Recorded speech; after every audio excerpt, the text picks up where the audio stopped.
낮과 밤 제19장. 줄리아 스탠포드는 살리와 함께 사는 것이 즐거웠다. 살리는 명랑하고 항상 긍정적이었다.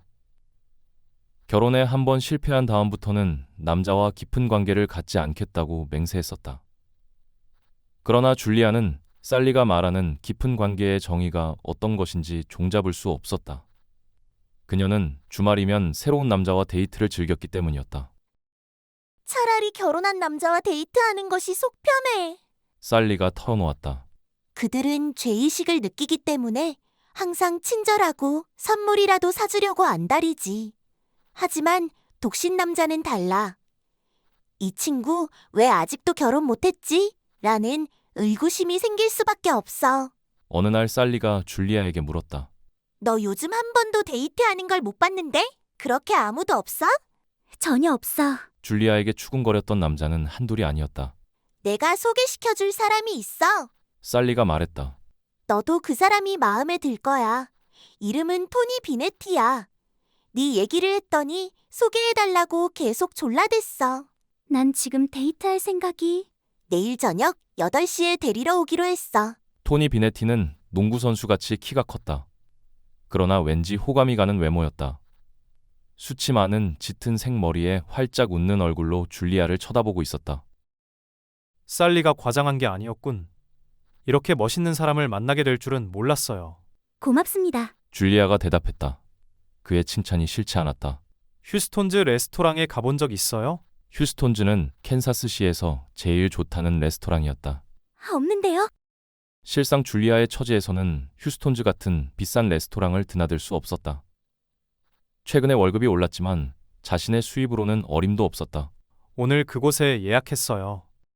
저녁 식사를 하는 동안 토니 혼자서 자신에 관한 얘기를 떠들어댔다. 하지만 줄리아는 개의치 않았다. 토니는 매력적이고 명랑한 사람이었다. 그 사람 아주 기막힌 멋쟁이야. 살리가 말했었다. 지나친 과장은 아니었다. 음식은 최고급이었고 줄리아는 오랜만에 맛있는 요리를 즐겼다. 후식으로 줄리아는 초콜릿 수플레를 시켰고 토니는 아이스크림을 주문했다. 식사가 끝나고 커피를 마시면서 줄리아는 생각했다. 이제 자기 아파트로 가자고 할 차례가 됐는데 만약 그런다면 따라가야 되나? 안 돼. 그럴 수는 없어. 첫 데이트부터 그럴 수는 없지.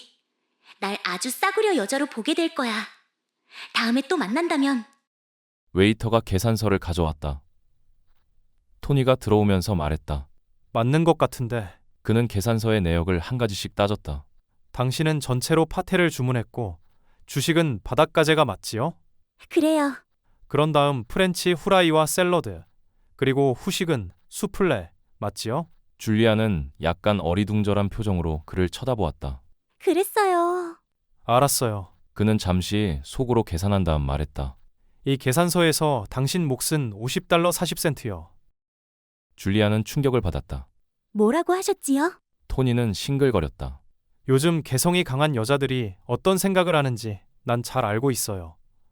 남자들에게 의존하는 것을 아주 싫어하잖아요. 자, 그럼 그는 선심 쓴다는 듯 말했다. 팁은 내가 모두 내지요. 정말 미안해. 잘 될 줄 알았는데. 살리가 말했다. 토니는 정말 매력적인 남자거든. 앞으로 종종 만날 거야. 내 주머니 사정 때문에 안 되겠어.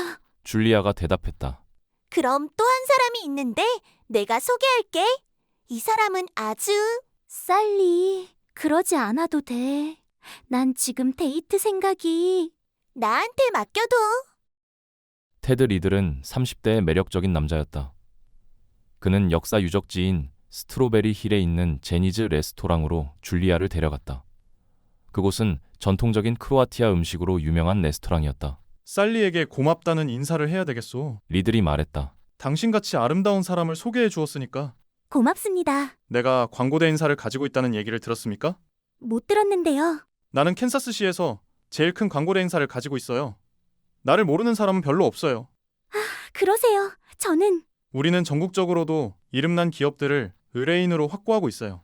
그러세요? 난 잘... 그럼요. 우리는 유명인사, 다국적 은행, 재벌 기업, 연쇄점. 글쎄, 나는... 슈퍼마켓 연쇄점. 우리 회사는 모든 분야에서 의뢰인을 확보하고 있어요. 참 굉장... 내가 어떻게 사업을 일으켰는지 얘기할까요? 저녁 식사를 하는 동안 그는 계속 자랑을 늘어놓았다. 줄리아는 입을 열 기회가 한 번도 없었고 그의 화제는 테드 리들 외에는 없었다. 그 사람은 아마 너무 긴장해서 그랬을 거야. 살리가 무안한 듯 변명했다. 그 사람이 긴장했다고? 속이 불편했던 건 바로 나야. 테드 리들이 태어난 날부터 어떤 것이라도 그에 대해 알고 싶은 것이 있으면 나한테 물어봐. 제리 맥킨리. 뭐라고? 제리 맥킨리 말이야. 이제 막 생각났어. 한때 내가 알던 여자와 데이트했었지. 그 여자는 제리에게 홀딱 빠졌었어. 살리, 생각은 고맙지만 그만둬. 지금 전화해봐야겠어. 그 다음날 저녁 제리 맥킨리가 찾아왔다. 그는 잘생긴 용모에 따뜻하면서도 세련된 매너를 가지고 있었다. 문이 열리고 줄리아와 마주쳤을 때 그가 말했다. 다른 사람 소개로 첫 데이트를 하는 것은 쉬운 일이 아니지요. 나도 사실은 좀 내성적인 편이기 때문에 쑥스러운 생각이 듭니다. 여자 입장은 더 어렵겠지요? 줄리아는 그의 태도가 마음에 들었다. 두 사람은 스테이트가에 있는 에버그린이라는 중국 식당으로 갔다. 당신은 건축 설계 사무소에서 일한다고 들었어요. 아주 흥미있는 직장이라고 생각해요. 대부분 사람들은 건축 설계가 얼마나 중요한 것인지 잘 모르는 것 같아요. 상대방 생각도 해줄 줄 아는 사람이야. 줄리아는 생각했다. 그녀는 미소 지으며 말했다. 나도 그렇게 생각해요. 저녁 식사는 유쾌하게 끝났다.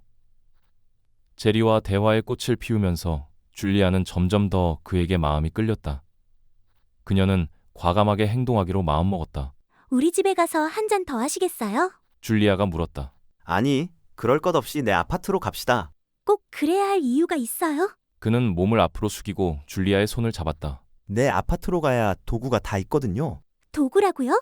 무슨 도구? 채찍과 쇠사슬 말이에요.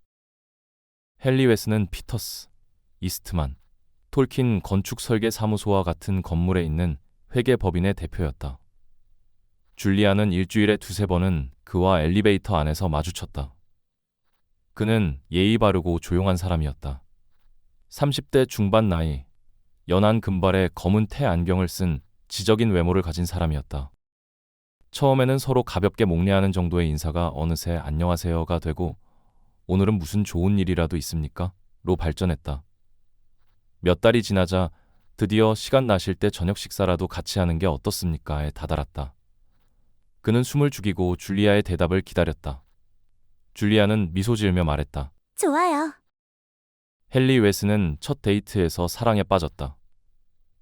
그는 줄리아를 캔사스의 최상급 레스토랑 중 하나인 EBT로 안내하면서 그녀와 데이트하는 게 즐겁다는 표정을 감추지 못했다. 헨리 웨스는 저녁 식사 동안 자신에 관한 얘기를 많이 하지 않았다. 나는 바로 이곳 캔사스시에서 태어났어요. 아버님도 여기서 태어나셨지요. 도토리가 나무에서 멀리 떨어지지 않는다는 말 들어봤어요? 줄리아는 고개를 끄덕였다. 나는 어릴 때부터 회계사가 되는 게 꿈이었어요. 대학을 졸업하자 비글로 벤스 금융회사에 취직했어요. 얼마 전에 독립해서 회계법인을 세웠어요. 아주 잘 됐군요. 줄리아가 말했다. 내 얘기는 그게 전부예요. 이제 줄리아 얘기를 들어봅시다. 줄리아는 잠시 입을 열지 않았다. 나는 세계적으로 알려진 억만장자의 사생아예요. 아마 내 아버지 이름을 들어봤을 거예요. 최근에 익사했다는 뉴스로 떠들썩하잖아요. 나도 그 엄청난 유산의 상속권이 있어요. 그녀는 품위 있게 꾸며진 레스토랑 내부를 둘러보았다. 이런 식당쯤은 몇 개라도 살 수 있을 거야. 유산을 상속받는다면 캔사스시 거의 전부를 살 수도 있을 거야. 줄리아, 어디 불편한 데라도 있어요? 줄리아가 한동안 아무 말도 않자 헨리가 물었다. 아, 참 미안해요. 나는 위스콘신주 미러키시에서 태어났어요. 아버지는 일찍 돌아가셨고 어머니와 단둘이서 살았어요. 어머니의 직장 때문에 우리는 자주 이사 다녔지요. 어머니가 돌아가신 다음 나는 이곳에 정착해서 일자리를 구한 거예요. 적당히 꾸며대는 것도 쉽지 않군. 헨리 웨스는 테이블 위로 줄리아의 손을 잡았다. 그러면 여태까지 남자의 사랑과 보호를 받은 적이 없었군요. 그는 몸을 당기고 진지한 표정으로 말했다. 난 지금부터 언제까지나 당신을 보호해주고 싶어요. 줄리아는 헨리의 말에 깜짝 놀랐다. 내 사고방식이 너무 구식인지 모르겠지만 그런 얘기를 하기에는 너무 이르잖아요? 이제 곧 나를 잘 알게 될 겁니다. 나는 실없는 말은 하지 않아요. 집에는 살리가 기다리고 있었다. 어땠어? 살리가 물었다. 첫 데이트 재미있었어? 줄리아는 잠시 생각하다가 대답했다. 아주 예의 바르고 따뜻한. 그 사람 너한테 홀딱 반한 거야? 줄리아는 미소 지었다. 그 사람 나한테 청혼한 것 같아. 살리의 두 눈이 동그래졌다. 뭐라고? 청혼한 것 같다니?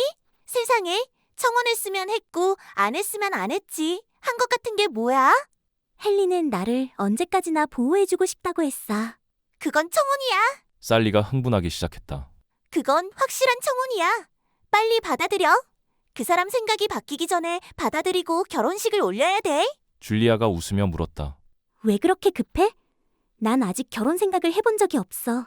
내 말만 들으면 돼. 집으로 초대하는 거야. 음식 준비는 내가 알아서 할게. 그 사람에게는 네가 만들었다고 하면 되잖아. 그 말에 줄리아는 다시 웃었다. 고맙지만 사양하겠어. 내가 정말 결혼하고 싶은 사람을 초대한다면 내 음식 솜씨로는 중국 음식이라도 시켜와야 되겠지만 식탁이라도 내 손으로 정성껏 예쁘게 차릴 거야. 두 번째 데이트에서 헨리는 결혼 얘기를 더 적극적으로 했다. 이곳 캔사스시만큼 아이들 낳고 키우기 좋은 곳은 없을 겁니다. 저도 그렇게 생각해요. 문제는 줄리아가 헨리의 아이를 낳고 싶은 생각이 들지 않는 데 있었다. 그는 착하고 예의 바르고 믿을 수 있는 사람이었지만 살리와 상의해보았다. 헨리가 계속 결혼하자고 졸라대. 줄리아가 말했다. 네 생각은 어때? 줄리아는 잠시 생각에 잠겼다. 헨리와 데이트하면서 낭만적이거나 흥분했던 적이 있었는가 되새겨봤지만 떠오르는 게 없었다.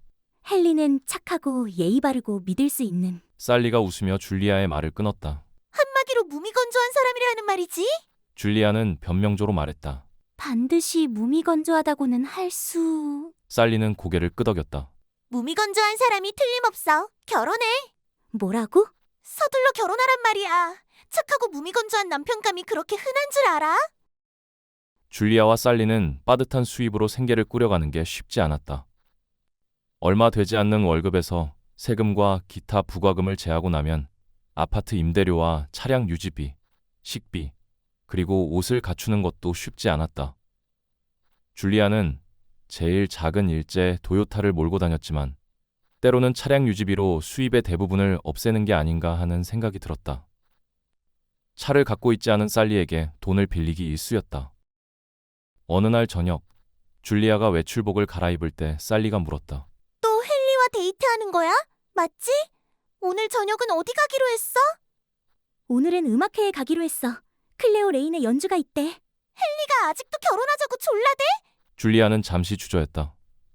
실상 헨리는 만날 때마다 결혼하자고 졸랐다. 자신이 결정을 내려야 된다고 생각했지만 선뜻 그의 청혼을 받아들일 마음이 생기지 않았다. 머뭇거리다가 기회를 놓치지 마. 살리가 경고했다. 살리 말이 맞아. 줄리아는 생각했다. 헨리 웨스는 훌륭한 남편감이야. 착하고 예의 바르고 믿을 수 있는 사람이잖아. 그만하면 충분한 거 아니야? 줄리아가 밖으로 나가려 할 때 살리가 소리쳤다. 내 검은색 구두 좀 신어도 되니? 그럼 말하고 줄리아는 나갔다. 살리는 줄리아의 침실에 들어가 옷장 문을 열었다. 빌리려던 구두는 선반 위에 놓여 있었다.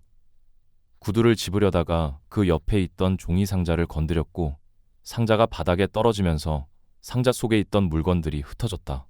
이런. 살리는 바닥에 흩어진 종이를 줍기 시작했다. 대부분 신문기사 스크랩과 잡지 기사들, 그리고 사진이었다. 수백 장이나 되어 보이는 기사와 사진 모두가 해리 스탠포드가에 대한 것이었다. 그때 방문이 열리면서 줄리아가 다시 들어왔다. 내가 깜빡 잊고. 바닥에 흩어진 사진과 기사 스크랩을 보고 줄리아는 말을 멈추었다. 지금 뭐 하는 거야? 미안해. 살리가 말했다. 구두를 집으려다 이 상자를 떨어뜨렸어. 줄리아는 얼굴을 붉히며 몸을 구부려 흩어진 사진과 기사를 상자에 주워 담았다. 난 네가 유명한 재상가에 대해 그렇게 관심이 많은 줄 몰랐어. 줄리아는 아무 대꾸 없이 상자를 정리하고 있었다. 사진 여러 장을 주워 모으다가 금으로 만든 작은 하트 모양의 펜던트를 발견했다. 어머니가 세상을 떠나기 직전 줄리아에게 남긴 물건이었다. 줄리아는 그 펜던트를 한쪽으로 밀어놓았다. 살리가 의아한 눈초리로 그녀를 쳐다보았다. 줄리아? 왜? 어째서 해리 스탠포드에게 관심을 가졌지? 내가 관심이 있었던 게 아니야. 이건 어머니가 남긴 것들이야. 아, 그래? 살리는 그래도 납득하는 표정이 아니었다. 그녀는 기사 한 장을 집어들고 읽었다. 가십 잡지의 기사였다. 재벌 총수, 보모를 임신시키다. 사생아 출산, 모녀 함께 종적을 감추다. 라는 머릿 기사가 눈에 띄었다. 줄리아를 다시 한번 쳐다본 살리는 깜짝 놀란 표정이었다. 이런 세상에, 네가 바로 해리 스탠포드의 딸이구나. 줄리아는 입을 꼭 다물고 고개를 저으면서 상자를 계속 정리했다. 왜 대답이 없어? 내 말이 맞지? 줄리아가 고개를 들었다. 제발 이러지 마. 난 그런 얘기 하고 싶지도 않아. 살리가 한 발짝 뒤로 물러서며 언성을 높였다. 그런 얘기는 하기도 싫다고? 아니, 자기가 세계적으로 이름난 억만장자의 딸인데 그런 얘기는 하기도 싫다고? 줄리아, 너 정말 제 정신으로 하는 말이야? 살리, 이봐. 아니, 해리 스탠포드의 재산이 얼마나 되는지 잘 알잖아. 수십억 달러는 될 거야. 그게 나하고 무슨 상관이야. 네가 그 사람 딸이라면 상관이 있고 말고 넌 상속권자야. 이제 유족들과 만나 네가 누구라는 것을 밝히기만 하면 안 돼. 안 된다고? 넌 이해할 수 없을 거야. 줄리아는 침대에 걸터 앉았다. 해리 스탠포드는 아주 고약한 인간이었어. 그는 어머니를 버렸고 나도 얼굴조차 마주친 적이 없어. 어머니는 그를 증오했고 나도 그 사람 이름만 들어도 몸서리 쳐져. 그렇게 많은 유산을 남겼는데 몸서리 쳐진다고? 말도 안 돼. 그럴 때는 그 사람을 관대하게 이해해줘야 되는 거야. 줄리아는 고개를 저었다. 난 그 사람 유산에 상관하기 싫어. 줄리아, 막대한 재산의 상속권을 가진 사람이 이런 쓰러져가는 아파트에 살면서 임대료 낼 때면 돈을 꾸어야 되고 옷을 사려면 싸구려 할인 매장이나 찾아다녀야 하는 생활을 한다는 건 말이 안 돼. 네 가족이 이런 사실을 알게 되면 몹시 언짢아 할 거야. 그들은 내가 살아있는지조차 몰라. 그렇다면 네가 나서서 알려야 하는 거 아니야? 살리. 왜? 그 얘기는 더 이상 하지 마. 살리는 한동안 줄리아를 쳐다보았다. 좋아, 하지 않을게. 참, 내 월급날까지 200만 달러쯤 빌려줄 수 있겠어? 낮과 밤 제20장. 타일러는 속이 부글부글 끓어올랐다. 지난 24시간 동안 계속 리에게 전화했지만 응답이 없었다. 누구와 같이 있을까? 지금 뭘 하고 있을까? 생각할수록 커지는 질투심으로 그는 안절부절 못했다. 그는 수화기를 다시 들고 다이얼을 눌렀다. 한참 동안 신호가 울려도 대답이 없었다. 할 수 없이 수화기를 내려놓으려는 순간 리의 목소리가 들렸다. 여보세요? 리, 그동안 잘 있었어? 누구지? 리, 나. 타일러야. 타일러? 잠시 말이 끊어졌다. 아, 그래. 잘 있었어? 리의 반응에 타일러는 약간 실망하지 않을 수 없었다. 그동안 어떻게 지냈어? 그저 그랬지. 리가 대답했다. 내가 깜짝 놀랄 만한 소식이 있을 거라고 말했던 것 생각나? 그랬었나? 리는 별 흥미를 보이지 않았다. 전에 내게 하얀 보트를 타고 남불 해안의 명승지를 유람하는 게 소원이라고 했었지? 그래서? 4달쯤 남불 해안으로 떠나는 게 어때? 아니, 정말이야? 물론이지. 장난이 아니야. 글쎄, 그럴 수 있을까? 갑자기 요트를 가진 친구라도 생겼어? 내가 요트를 구입할 거야. 이봐, 판사님, 뭐 이상한 건 먹은 거 아니야? 이상한 것이라니? 아니, 그런 게 아니고 나한테 돈이 좀 생겼어. 엄청난 액수가 말이야. 남불 해안을 유람한다? 참 괜찮은 생각인데. 좋아, 같이 가기로 하지? 타일러는 가슴이 설레기 시작했다. 좋아. 정말 즐거운 여행이 될 거야. 그럼 그때까지는 다른 사람을 가까이 하지 말라고 하려다가 그런 일은 입에 올리기도 싫어 그만두었다.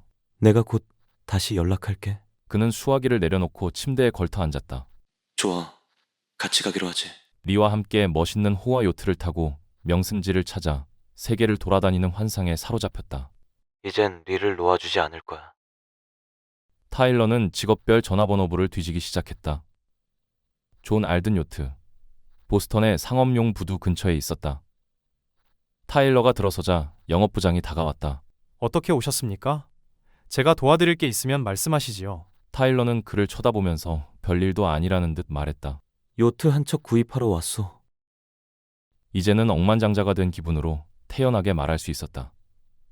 아버지의 요트 블루스카이호가 상속재산으로 될 것이 분명했지만 형제들과 함께 사용하기는 싫었다. 대형 요트 말씀입니까? 아니면 도츠로 항해하는 소형 요트 말씀입니까? 글쎄, 나는 대형과 소형이 어떻게 구분되는지 잘 모르겠소. 하지만 그 요트로 세계 일주를 할 수 있어야 됩니다. 그렇다면 대형이어야 되겠군요. 그리고 흰색이어야 돼요. 영업부장은 고개를 갸우뚱했다. 알겠습니다. 대강 얼마나 큰 요트를 생각하십니까? 블루스카이호의 길이는 60m였다. 길이가 70m 정도는 되어야겠소. 영업부장은 눈을 몇 번 깜박거렸다. 아, 그러십니까? 그렇게 큰 요트는 가격이 대단히 높을 텐데 성함이 어떻게? 타일러 스탠포드 판사요. 내 아버지가 해리 스탠포드요. 영업부장의 얼굴이 활짝 밝아졌다. 가격은 문제가 아니오. 타일러가 말했다. 물론 그러시겠지요. 스탠포드 판사님, 저희가 모든 사람이 부러워할 만한 요트를 찾아드리겠습니다. 물론 흰색으로요. 우선 매물로 나온 요트에 사진첩을 드릴 테니 천천히 검토해 보시고 그중 마음에 드는 요트가 있으면 즉시 연락 주십시오. 우디 스탠포드는 폴로 경기용 말 생각에 빠져들었다. 여태까지 한 번도 자신의 말을 타고 경기에 출전해 본 적이 없었다. 항상 남의 말을 빌려 탔었다. 하지만 이제 어떤 명마라도 살 수 있게 된 것이다. 그는 미미 카슨에게 전화했다. 당신이 가진 폴로용 말 모두를 사겠어. 우디가 흥분된 어조로 말했다. 잠시 미미 카슨의 말을 듣다가 계속했다. 그래, 맞아. 모두 한꺼번에 사겠다는 말이야. 장난이 아니야. 그래. 통화는 30분 동안이나 계속되었다. 수화기를 내려놓았을 때 우디는 싱글거리고 있었다. 그는 패기를 찾아 밖으로 나갔다. 패기는 베란다에 혼자 앉아 있었다. 우디의 손찌검으로 그녀의 얼굴은 멍투성이었다. 패기! 그녀는 지친 표정으로 우디를 쳐다보았다. 왜 그래요? 나와 얘기 좀 해. 난 어디서부터 시작해야 될지. 패기는 말없이 다음 말을 기다리고 있었다. 우디는 숨을 깊이 들이마시고 말했다. 난 내가 형편없는 남편이었다는 걸 잘 알아. 내가 한 짓들은 도저히 용서받을 수 없다는 것도 잘 알아. 하지만 이제부터는 모든 게 달라질 거야. 이제 우리는 부자가 됐잖아. 엄청난 재산을 갖게 된 거라고. 이제부터는 당신을 호강시켜줄 수 있어. 그는 패기의 손을 잡았다. 그리고 이번에는 정말 마약을 끊을게. 정말이야. 그렇게 되면 우리 결혼 생활은 완전히 달라질 거야. 패기는 우디의 얼굴을 뚫어지게 쳐다보면서 낮은 목소리로 물었다. 우디, 정말 달라질 수 있어요? 그럼 내가 맹세하지. 물론 전에도 맹세하고 나서 다시 마약으로 돌아간 적이 있었지만 이번에는 절대 그러지 않을 거야. 나도 더 이상 계속하면 끝장이라는 것을 잘 알고 있어. 최고의 요양원에 입원해서 완전히 회복될 수 있는 치료를 받을 거야. 나도 이 지옥 같은 생활에서 벗어나고 싶어. 패기, 그의 목소리가 점점 애원조로 변했다. 나 혼자서는 할 수 없을 것 같아. 당신도 잘 알잖아. 패기는 한참 쳐다보다가 그를 감싸 안았다. 잘 알고 말고요. 패기는 속삭였다. 너무나 잘 알아요. 내가 도울게요. 마고 포즈너는 떠날 준비를 하고 있었다. 타일러는 서재에서 그녀와 만났다. 문을 닫은 다음 타일러가 말했다. 마고, 그동안 수고 많았어. 정말 잘해주었어. 그녀는 미소 지었다. 나도 재미있었어요. 아주 즐거운 시간이었어요. 그녀의 얼굴에 장난기가 떠올랐다. 아예 배우가 되는 게 어떨까 생각 중이에요. 타일러도 미소 지었다. 정말 연기력이 대단하더군. 그리고 이번 연극은 대성공이었지. 그랬지요. 자, 이건 약속했던 돈이야. 그는 주머니에서 봉투를 꺼냈다. 시카고행 비행기표도 들어있어. 고마워요. 타일러는 시계를 보았다. 비행기를 놓치지 않으려면 서둘러야 되겠어. 알았어요. 정말 판사님께 감사드리고 싶어요. 감옥에서 나오고 이런 재미있는 일에 돈까지 생겼으니 모두 판사님 덕분이에요. 타일러는 다시 한번 미소 지었다. 모두 잘 되었으니 서로 좋은 일 아니겠어? 그럼 잘 가라고. 고마워요. 타일러는 마고가 짐을 싸러 2층으로 올라가는 것을 쳐다보면서 생각했다. 체스 게임은 끝났어. 장군, 외통수야. 마고 포즈너가 짐을 다 챙기고 가방을 닫을 때 켄달이 들어왔다. 줄리아, 잠깐 얘기 좀. 켄달은 침대 위에 놓인 여행 가방을 보고 말을 멈추었다. 지금 뭘 하는 거지? 난 집에 갈 거예요. 켄달은 깜짝 놀란 표정이었다. 아니, 지금 왜 그렇게 서두르지? 난 줄리아와 좀 더 시간을 갖고 그동안 못했던 얘기를 더 하고 싶었는데. 나도 그러고 싶지만 다음 기회에 하기로 하지요. 켄달은 침대 모서리에 걸터 앉았다. 줄리아를 만난 건 정말 기적이야. 그 오랜 세월을 어디 있는지도 모르고 지내왔잖아. 마고는 계속 가방을 챙겼다. 그래요. 이건 기적이나 마찬가지예요. 아마 지금 신데렐라가 된 기분이겠지? 평범한 생활을 하다가 한순간 누군가가 10억 달러를 쥐어주면 인생이 갑자기 달라지지 않겠어? 마고는 손동작을 멈췄다. 뭐라고요? 내 말은 10억 달러라고 했어요? 그래? 아버지의 유언에 따라 우리 모두 그 정도는 상속받을 거야. 마고는 어안이 벙벙한 표정이었다. 우리 모두가 10억 달러를 상속받는다고요? 그럼 모르고 있었어? 몰랐어요. 마고는 천천히 말했다. 아무도 나에게 그런 말을 해주지 않았어요. 마고의 얼굴에 미묘한 표정이 떠올랐다. 켄달, 당신 말이 맞아요. 서로 좀 더 친해지기 위해 시간을 가질 필요가 있어요. 타일러는 베란다에서 구입할 요트를 고르느라 사진첩을 뒤적이고 있었다. 클라크가 다가와 말했다. 스탠포드 판사님, 실례합니다. 전화가 왔습니다. 여기서 봤지? 시카고의 퍼시 재판소장의 전화였다. 타일러? 예, 타일러입니다. 깜짝 놀랄 소식이 있네. 뭔데요? 자네가 수석 판사로 임명되는 것을 어떻게 생각하나? 타일러는 웃음이 터져 나오는 것을 간신히 참았다. 그렇게 되면 내게는 큰 영광이지요. 자네를 수석 판사로 임명하기로 했네. 난 뭐라고 말해야 될지. 뭐라고 말해줘야 되나? 억만장자가 지저분한 시카고의 순회 재판소에 앉아 범죄자들의 형량 선고나 하고 있을 수는 없다고 해? 난 내 요트로 세계를 유람해야 하기 때문에 판사 노릇할 시간이 없다고 할까? 시카고로 언제 돌아올 수 있나? 시간이 좀 걸리겠어요. 타일러가 말했다.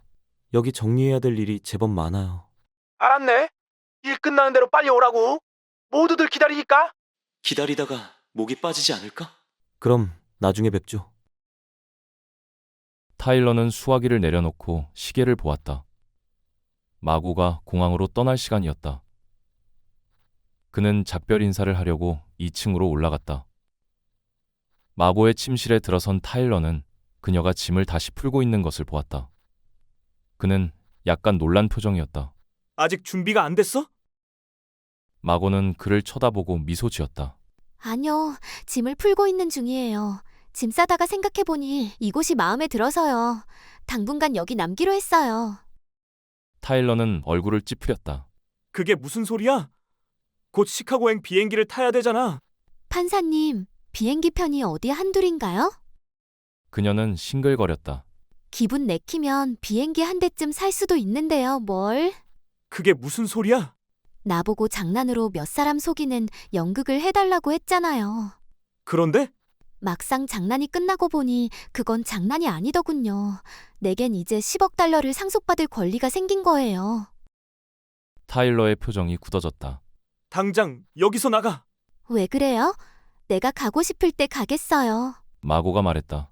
난 아직은 갈 생각이 없어요. 타일러는 마고의 얼굴을 뚫어지게 쳐다보았다. 대체 뭘? 어떻게 하겠다는 거야? 뭘 바라는 거야? 그녀는 고개를 끄덕였다. 진작 그렇게 나오셨어야지. 내 몫으로 돌아올 10억 달러를 그대로 가로채려고 했지요? 안 그래요?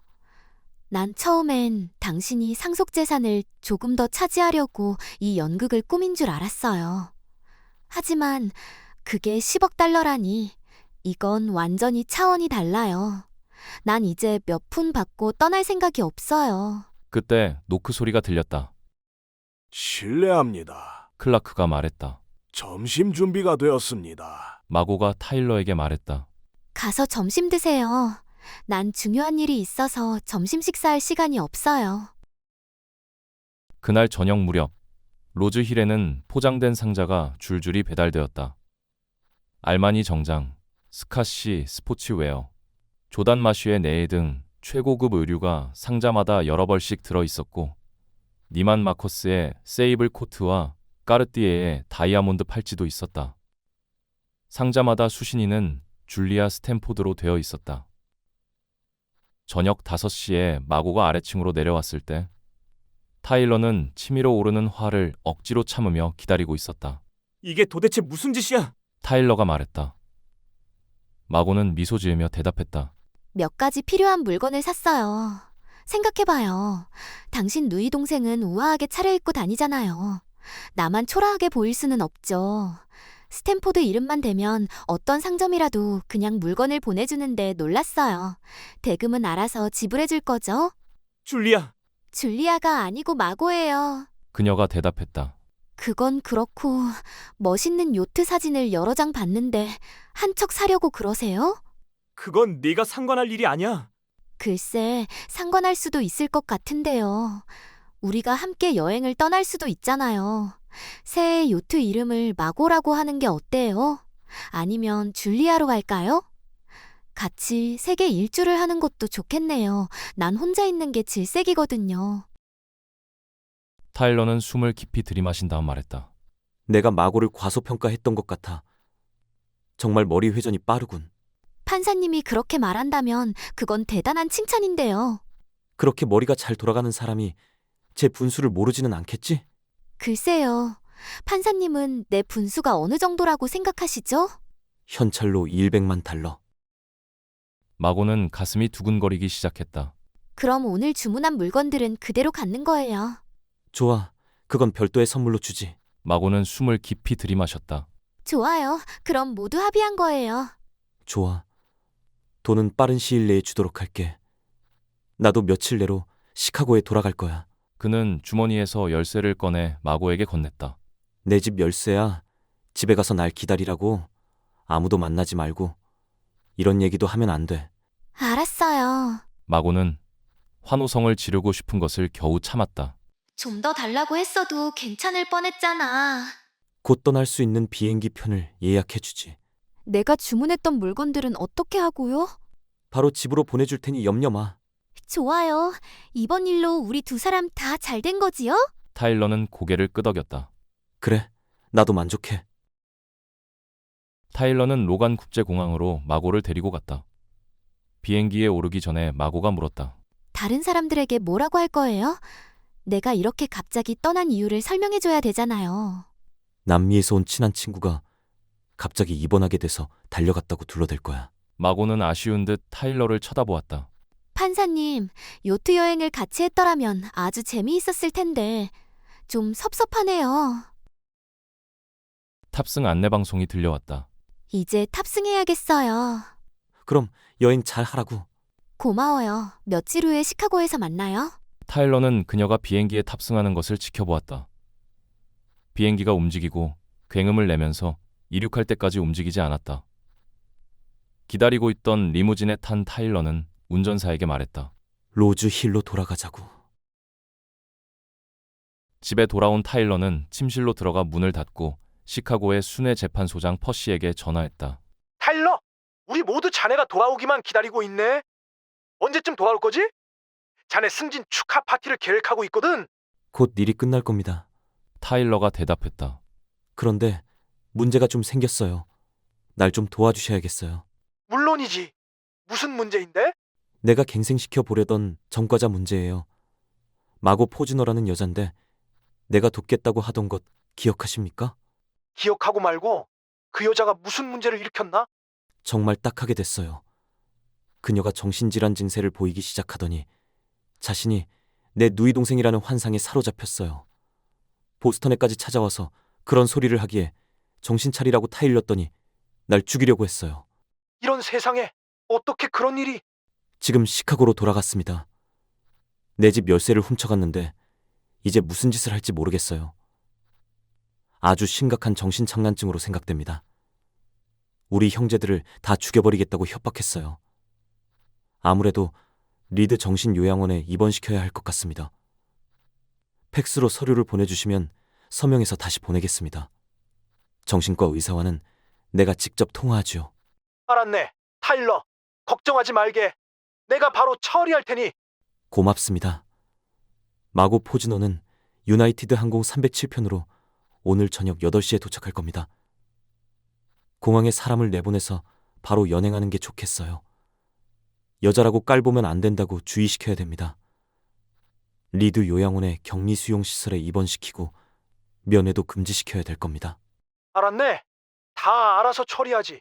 타일러, 그런 일을 당하다니 정말 안 됐군. 타일러는 담담하게 말했다. 판사로서 전거자들을 돕다 보면 별일이 다 생기는 거죠. 그렇다고 그런 노력을 하지 않을 수는 없죠. 저녁 식탁에 모두 모였을 때 켄달이 물었다. 줄리아는 어디 갔어요? 타일러가 대답했다. 급한 일이 생겨 아까 떠났어. 인사도 못하고 가서 미안하다고 전해달라고 하더구나. 남미에서 온 가까운 친구가 쓰러졌는데 자기가 꼭 돌보아줘야 한다면서 서둘러 갔다. 하지만 상속 절차도 끝나지 않았는? 줄리아는 내게 상속관계 일체를 위임했어. 그리고 자신 몫의 상속재산은 신탁재산에 편입해달라고 부탁했다. 하인이 보스턴의 명물인 대합수풀을 타일러 앞에 놓았다. 아. 타일러가 말했다. 냄새가 아주 좋은데? 오늘 저녁은 특별히 맛 있을 것 같군. 유나이티드 항공 307편은 시카고의 오헤어 국제공항 상공을 선회하고 있었다. 정시에 보스턴을 출발해서 예정대로 시카고에 도착하는 것이었다. 기내 방송이 들려왔다. 신서승려 여러분, 저희 항공기는 지금 곧 착륙하겠습니다. 안전벨트를 매고 좌석 등받침을 제자리로 돌려주십시오. 마고 포즈너는 시카고로 가는 동안 계속 즐거운 공상에 들떠 있었다. 이제 곧 생길 100만 달러와 최고급의 옷과 보석 등 보스턴에서 산 물건들을 어떻게 즐길까 하는 공상이었다. 내가 그때 체포되었기에 이런 행운을 잡을 수 있었던 거야. 전화 위복이라더니 정말. 비행기가 착륙하고 공항 청사에 멈추자 마고는 손가방을 챙겨 비행기에서 내렸다. 한 승무원이 그녀의 뒤를 바짝 쫓았다. 밖에는 앰뷸런스 한 대가 있었고 그 옆에 의사 한 사람과 흰 유니폼을 입은 2명의 구급요원이 서 있었다. 뒤따라오던 승무원이 그들을 보고는 손으로 마고를 가리켰다. 마고가 계단을 다 내려오자 그중 한 사람이 다가왔다. 실례합니다. 마고는 그를 쳐다보았다. 무슨 일이지요? 마고 포즈너 양 맞습니까? 그런데요, 무슨... 나는 지머만 박사입니다. 그는 마고의 팔을 잡았다. 우리하고 같이 가주어야겠습니다. 그는 마고를 앰뷸런스 쪽으로 끌었다. 마고는 지머만이 잡고 있던 팔을 뿌리쳤다. 아니, 이게 무슨 짓이에요? 왜 이러는 거예요? 그녀가 소리쳤다. 두 사람의 구급요원이 양쪽으로 다가와서 마고의 두 팔을 잡았다. 포즈너 양 조용히 따라오는 게 좋을 거요. 지머만이 말했다. 사람 살려! 마고가 소리쳤다. 날 좀 도와줘요. 비행기에서 내리던 승객들이 모두 걸음을 멈추고 쳐다보았다. 누구나 좀 도와줘요. 마고가 소리쳤다. 지금 이 사람들은 날 납치하는 거라고요. 난 사실 줄리아 스탠포드예요. 난 해리 스탠포드의 딸이란 말이에요. 물론 그런 줄 알아요. 지머만 박사가 다독거렸다. 이제 좀 진정해요. 승객들은 마고가 소리 지르고 발버둥치면서 앰뷸런스에 실리는 것을 구경하고 있었다. 앰뷸런스 안에 들어가자 지머만은 주사기를 꺼내 마고의 팔에 찔렀다. 자, 진정해요. 그가 말했다. 이제 곧 편안해질 거요. 당신들 모두 미쳤어? 마고가 소리쳤다. 안 그러고야 어떡해. 자신도 모르게 눈꺼풀이 내려오기 시작했다. 앰뷸런스는 문을 닫고 빠른 속도로 움직였다. 타일러는 그 보고를 받고 웃지 않을 수 없었다. 그 탐욕스러운 전과자가 정신병원으로 강제 연행되는 장면을 연상해 보았다. 그녀가 평생 그곳을 벗어나지 못하도록 조치하려고 마음먹었다. 이제 체스는 정말 끝났어. 그는 생각했다. 완벽하게 해낸 거야. 아버지는 내가 스탠포드 기업의 경영권을 차지한 것을 알고 저승에서 길길이 뛰겠지. 하여간 이제는 네가 원하는 것은 무엇이든 해줄 수 있게 되었어. 모든 것이 완벽하게 끝난 셈이었다. 그날 있었던 일 모두가 타일러를 흥분시키기에 충분했다. 이제 스트레스를 좀 풀어야겠어. 그는 가방을 열고 깊숙이 숨겨두었던 땜론의 안내 책자를 꺼냈다. 책에는 보스턴 시내의 게이바 몇 군데가 소개되어 있었다. 그는 보일스톤가에 있는 퀘스트라는 바를 선택했다. 그곳에 가려면 서둘러야겠어. 너무 늦으면 재미없거든. 줄리아와 살리는 출근 준비를 하고 있었다. 살리가 물었다. 어젯밤 헨리와 재미있었어? 항상 똑같지 뭐. 계속 몸이 건조하단 말이야? 결혼 계획은 어떻게 좀 진전이 있어? 또 그 소리야? 줄리아가 말했다. 헨리는 정말 착한 사람이지만 그녀는 한숨을 쉬었다. 결혼 상대로는 생각할 수 없어. 헨리가 결혼 상대가 못 될는지는 모르지만 살리가 말했다. 이건 다 어떻게 하려고 그래? 그녀는 줄리아에게 봉투 5개를 건넸다. 모두가 청구서였다. 줄리아는 하나씩 열어보았다. 그중 3개는 독촉장이었고 또 하나는 제3차 독촉장이었다. 줄리아는 잠시 말없이 청구서를 들여다보았다. 살리, 나한테 돈 좀 빌려줄 수 있어? 살리는 줄리아를 쳐다보며 고개를 가로저었다. 난 도저히 이해할 수가 없어. 뭘 이해할 수 없단 말이야. 넌 죽도록 일하고도 네 앞도 추스리지 못하잖아. 전화 몇 통만 해도 몇백만 달러가 생길 수도 있는데 말이야. 그건 내 돈이 아니야. 어째서 내 돈이 아냐? 살리가 소리쳤다. 해리 스탠포드가 내 아버지 맞지? 그러니까 넌 그 유산을 상속받을 권리가 있는 거야. 이건 움직일 수 없는 사실이야. 난 그 일에 상관하고 싶지 않아. 해리 스탠포드가 어머니와 나를 어떻게 취급했는지 말했잖아. 나한테 한 푼이라도 남겼을 리가 없어. 살리는 한숨을 쉬었다. 빌어먹을. 난 백만장자와 친해졌다고 좋아했는데. 두 사람은 주차장으로 내려갔다. 줄리아의 도요타가 온데간데 없었다. 멍한 표정으로 빈자리를 쳐다보던 줄리아가 말했다. 차가 어디로 갔지? 어젯밤에 틀림없이 여기에 주차시켰어? 살리가 물었다. 확실해. 그렇다면 누가 훔쳐간 게 분명해. 줄리아는 천천히 고개를 저었다. 그게 아닐 거야. 그럼 어떻게 된 거지? 그녀는 살리의 얼굴을 쳐다보면서 말했다. 할부 금융사에서 회수해 간 것 같아. 난 벌써 할부금을 3번이나 못 냈거든. 잘한다. 살리는 고개를 저었다. 정말 잘하는군. 살리는 줄리아의 처지가 무척 안타깝게 느껴졌다. 이건 동화에 나오는 얘기 같아. 살리는 생각했다. 공주가 자신이 공주라는 사실을 모르고 있는 얘기. 하지만 줄리아는 자신이 공주라는 사실을 알고 있잖아. 쓸데없는 고집 때문에 공주 노릇을 하려고 들지 않는 거야. 그 엄청난 유산을 받을 권리가 있는데도 할부금을 제대로 못 내 자동차를 뺏기다니. 이건 뭔가 잘못됐어. 본인이 그 권리를 주장하지 못한다면 나라도 나서줘야겠어. 결국 나한테 고맙다고 하게 될 거야. 그날 저녁 줄리아가 외출한 다음 살리는 종이 상자에 든 기사 스크랩을 다시 들춰보았다. 최근 기사에서 스탠포드 유족들이 보스턴 로즈 힐 저택에 모여 있다는 것을 알 수 있었다. 공주가 궁궐로 가지 않겠다면 살리는 생각했다. 공주가 어디 있다는 것을 궁궐에 알려야지. 살리는 책상에 앉아 편지를 쓰기 시작했다. 봉투의 수신인은 타일러 스탠포드 판사였다. 낮과 밤 제21장. 타일러 스탠포드는 가석방 중인 마고 포즈너를 시카고의 리드 정신요양원에 입원시키는 서류에 서명했다.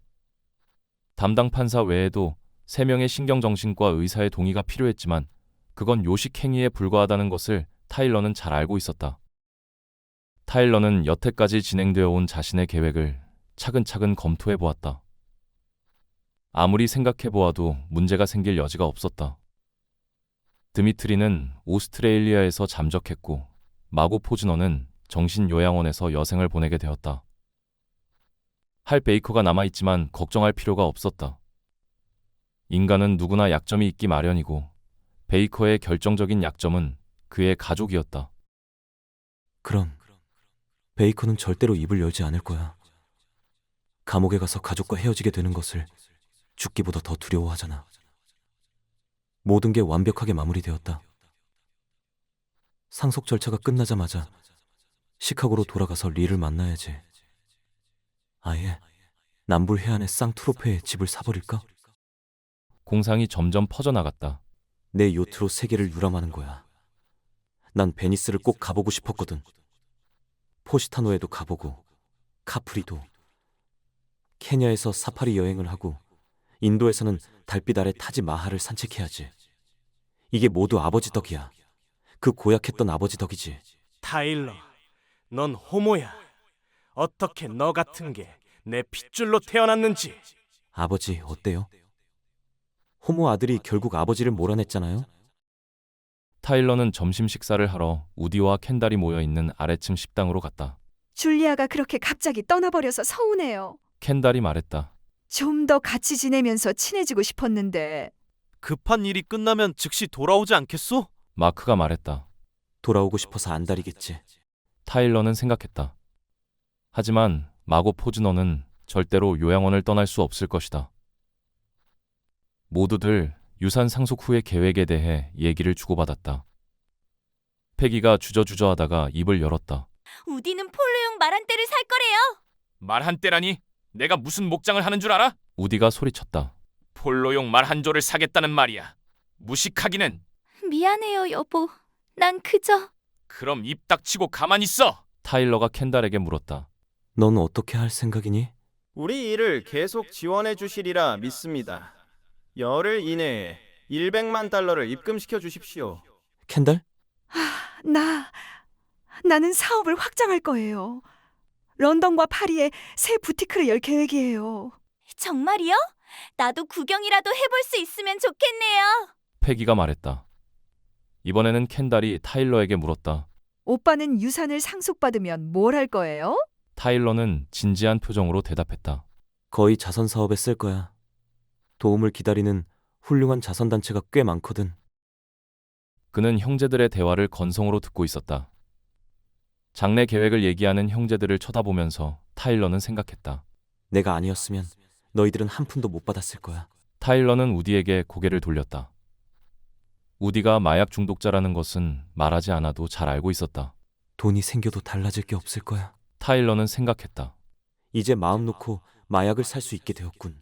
그는 우디가 어디서 마약을 구하는지 궁금했다. 타일러는 켄달을 쳐다보았다. 켄달은 디자이너로서 성공했고 품위 있는 숙녀로 성장해 있었다. 켄달 옆자리에 앉은 마크는 패기와 얘기하고 있었다. 정말 잘생기고 매력적인 남자야. 왜 남자는 여자와 결혼하는 거지? 마지막으로 패기에게 눈길을 돌렸다. 타일러는 처음 만난 순간부터 패기를 딱하게 생각했다. 우디의 학대를 왜 참고 사는지 이해할 수가 없었다. 사랑은 맹목적이라더니 우디와의 결혼 생활이 행복할 수 없었을 텐데. 타일러는 지금 자기가 벌떡 일어나 자신의 치밀한 계획이 어떻게 시행되었는지 다 쏟아놓으면 형제들의 표정이 어떻게 변할까 궁금했다. 난 스탠포드 기업 주식의 51%를 확보했어. 난 아버지를 죽이라는 명령을 내렸고 무덤에서 시신을 판에 없애버렸어. 게다가 의붓 여동생 행세를 할 여자까지 고용했어. 라고 소리치고 싶은 충동을 참으며 타일러는 빙그레 웃었다. 혼자만 알기에는 아까운 비밀이었다. 점심 식사가 끝난 다음 타일러는 침실에 들어가서 리에게 전화를 걸었다. 신호는 갔지만 대답이 없었다. 타일러는 가슴이 내려앉는 느낌이었다. 또 다른 사람과 나갔군. 요트로 유람하자는 내 말을 믿지 않는 것 같아. 두고 보라고. 곧 그게 사실이라는 것을 알게 될 테니까. 상속 절차는 왜 이렇게 질질 끄는 거지? 아무래도 피츠제랄드나 그 젊은 변호사 스티브 슬론이란 친구에게 전화로 독촉해야겠어. 노크 소리가 들려왔다. 밖에는 클라크가 서 있었다. 실례합니다, 판사님. 편지가 왔습니다. 나의 수석판사 임명을 축하하는 순회 재판소장의 편지인 모양이군. 고마워. 클라크. 그는 편지를 건네받았다. 발신인 주소는 캔사스시로 되어 있었다. 타일러는 고개를 갸우뚱하면서 잠시 들여다보다가 편지를 꺼내 읽기 시작했다. 스탠포드 판사님, 저는 판사님에게 줄리아라는 의붓 여동생이 있다는 사실을 알려드리려고 이 편지를 씁니다. 줄리아는 돌아가신 해리 스탠포드 씨와 로즈마리 넬슨 사이에서 태어났습니다. 지금 이곳 캔사스시에 살고 있습니다. 주소는 1415 매트캐프로 3B, 캔사스시, 캔사스주입니다. 직접 연락을 주신다면 줄리아도 기뻐할 것으로 생각됩니다. 줄리아의 친구로부터. 타일러는 믿을 수 없다는 듯 꼼짝 않고 편지를 들여다보았다. 등에서 식은땀이 흘렀다. 안 돼. 그는 소리쳤다. 이건 안 돼. 이럴 수는 없어. 모든 게 완벽하게 끝난 마당에 이건 말도 안 돼. 이건 가짜인지도 몰라. 하지만 왠지 편지에 소개된 줄리아는 진짜라는 예감이 들었다. 이제 유산 상속권을 주장하려고 나타난단 말이지. 어림도 없어. 그건 내 거야. 타일러는 마음을 가라앉히고 곰곰이 생각했다. 줄리아는 유산을 상속받을 자격이 없어.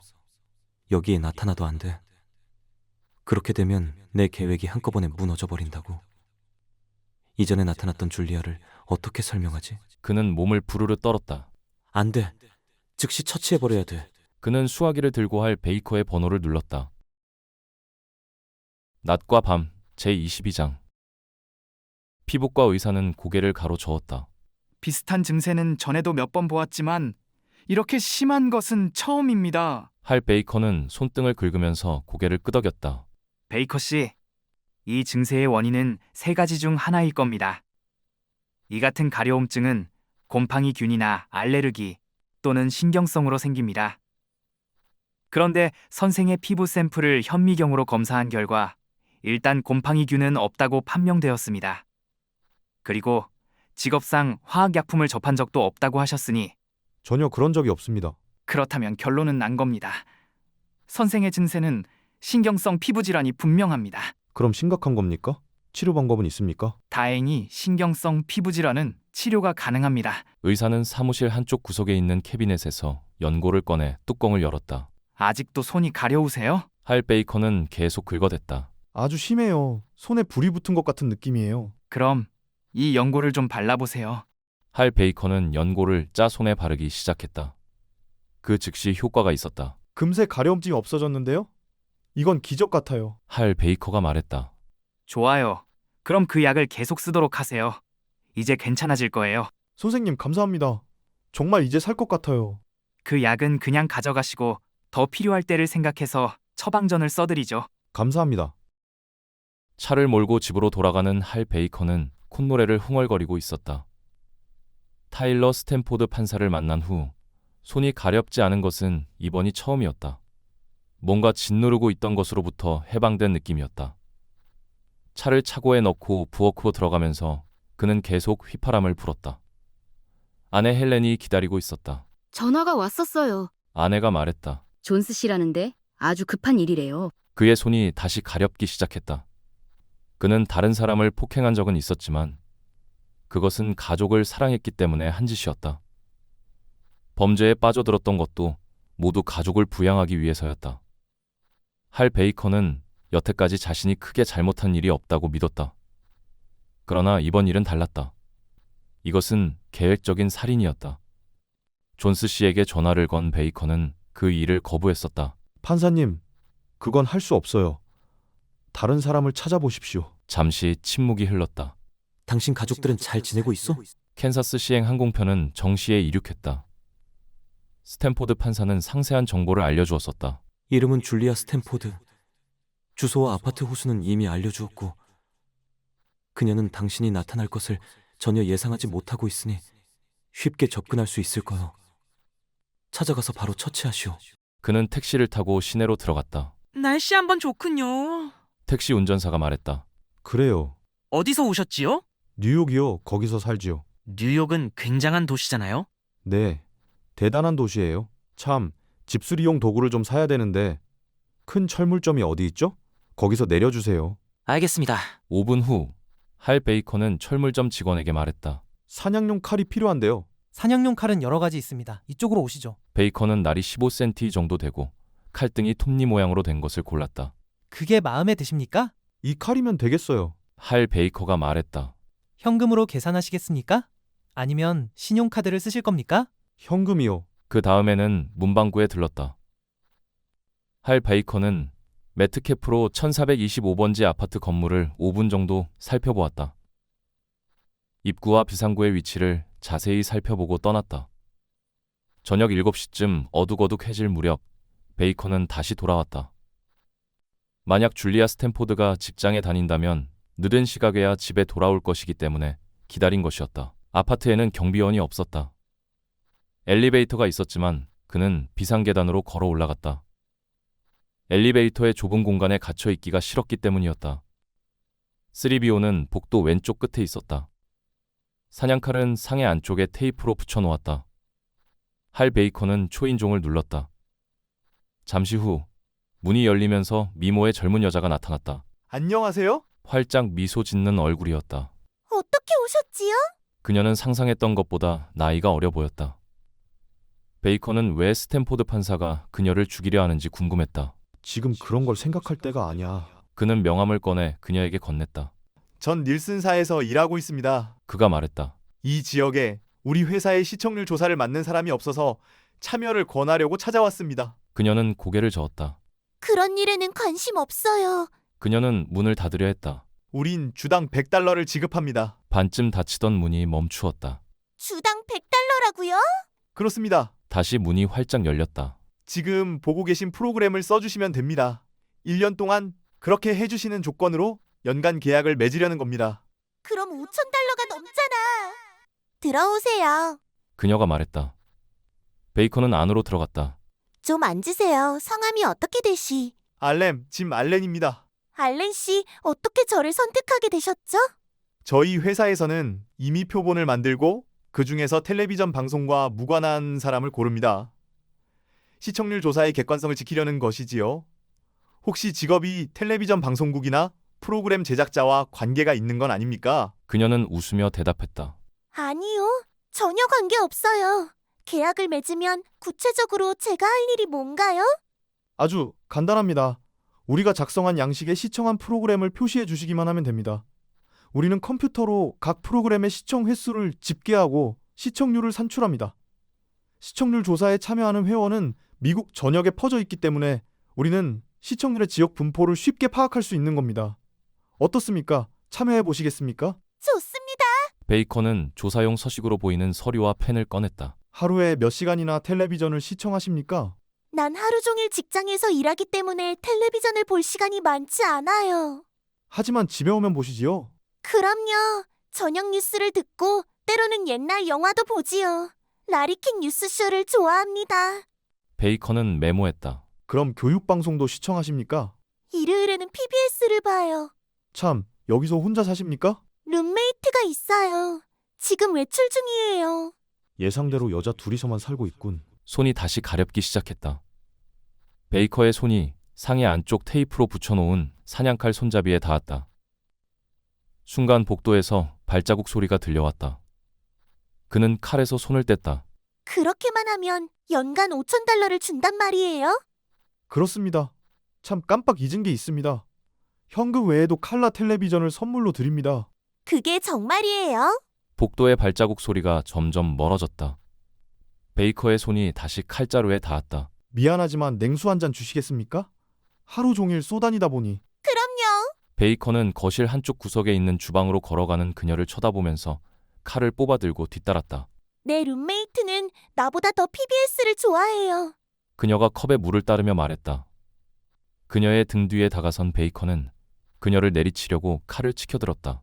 줄리아는 나보다 더 지적이거든요. 칼을 든 베이커의 손이 허공에 멈췄다. 줄리아? 내 룸메이트 말이에요. 정확하게 말하면 룸메이트였지요. 어디론가 떠나버렸어요. 집에 돌아오니 당분간 여행을 떠나 언제 돌아올지 모르겠다는 메모만 있었어요. 어떻게든. 물컵을 들고 돌아선 그녀는 칼을 잡고 치켜든 손을 보았다. 아니, 이게? 그녀의 비명이 건물 전체에 울려 퍼졌다. 할 베이커는 몸을 돌려 밖으로 뛰쳐나갔다. 할 베이커는 즉시 타일러 스탠포드 판사에게 전화했다. 지금 캔사스시에 와서 그녀를 찾아가 봤는데 벌써 어디론가 떠나버렸습니다. 뭐라고? 그녀의 룸메이트가 떠났다고 했습니다. 타일러는 잠시 생각했다. 아무래도 보스턴으로 올 것 같아. 당신도 즉시 이곳으로 와야겠어. 알겠습니다. 타일러는 수화기를 내동댕이 치고 방 안을 서성거리기 시작했다. 지금까지 내 계획은 한치의 오차도 없이 진행되었는데 어떻게든 그녀를 찾아 처치해야만 했다. 그녀는 시한폭탄 같은 존재였다. 설사 상속 절차가 당장 끝나고 자신이 스탠포드 기업의 51% 주주가 된다 해도 그녀가 살아있는 한 자신의 입지는 위태로웠다. 빨리 찾아야 돼.